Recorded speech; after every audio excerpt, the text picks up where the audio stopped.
নির্বাচনে ভুয়া তথ্য মোকাবেলায় জাতিসংঘের সহায়তা চেয়েছেন প্রধান উপদেষ্টা অধ্যাপক ইউনূস।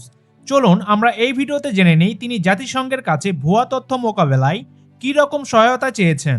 তাই ভিডিওটি শুরু থেকে শেষ পর্যন্ত দেখতে থাকুন এবং আমাদের চ্যানেলে নতুন হয়ে থাকলে চ্যানেলটি সাবস্ক্রাইব করে আমাদের সঙ্গেই থাকুন।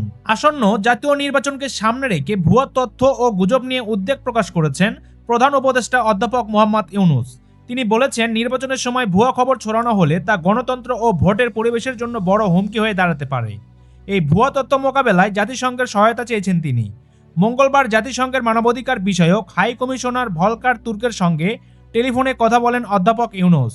আলোচনায় তিনি জানান, নির্বাচনের আগে সামাজিক যোগাযোগ মাধ্যমে মিথ্যা সংবাদ, গুজব ও বিভ্রান্তিকর তথ্য ছড়িয়ে পড়ছে।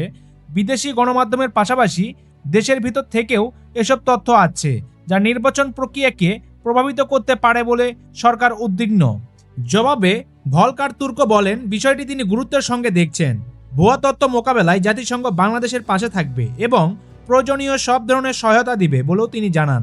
এ সময় দুই পক্ষ গুম সংক্রান্ত কমিশনের কার্যক্রম, জাতীয় মানবাধিকার কমিশন গঠন, প্রাতিষ্ঠানিক সংস্কার এবং বৈশ্বিক পরিস্থিতি নিয়েও আলোচনা করেন। ভলকার তুর্ক বলেন, গুমের ঘটনাগুলোর সঠিক তদন্তের জন্য একটি বাস্তব অর্থে স্বাধীন জাতীয় মানবাধিকার কমিশন খুবই জরুরি। এর জবাবে অধ্যাপক ইউনূস জানান, জাতীয় মানবাধিকার কমিশনের অধ্যাদেশ ইতিমধ্যে জারি হয়েছে এবং নির্বাচনের আগেই নতুন কমিশন গঠন করা হবে। তিনি আরও বলেন, গুম সংক্রান্ত কমিশনের চূড়ান্ত প্রতিবেদনে তিনি জাতিসংঘের কাছে হস্তান্তর করেছেন, যা ন্যায় বিচার নিশ্চিত করতে গুরুত্বপূর্ণ ভূমিকা রাখবে। ভলকার তুর্ক গত ১.৫ বছর প্রধান উপদেষ্টার নেওয়া উদ্যোগগুলোর প্রশংসা করেন এবং ভবিষ্যতেও সহযোগিতা অব্যাহত রাখার আশ্বাস দেন।